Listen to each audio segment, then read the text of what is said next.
Hi, welcome to Richard Kubili YouTube channel, and for today's tutorial, I will be teaching you on how to enable and disable rotate left and basic gestures voice control on iPhone X. But first, kindly subscribe to this channel and don't forget to hit the subscribe button and the bell to notify you for the new updates. And let's start.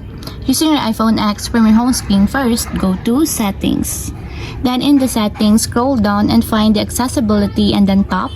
Then in the accessibility, scroll down again and go to physical and motor section and then tap the voice control.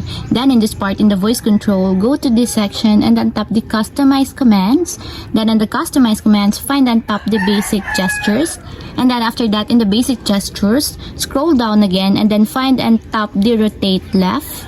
Then in the rotate left, you can see that it is already enabled.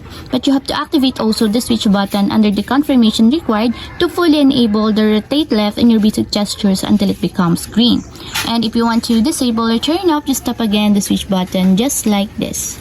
And that's it, we have successfully enabled and disabled rotate left and basic gestures voice control on iPhone X. If you have a question, can comment down below and don't forget to hit the subscribe button and the bell to notify you for the new updates. And thank you for watching!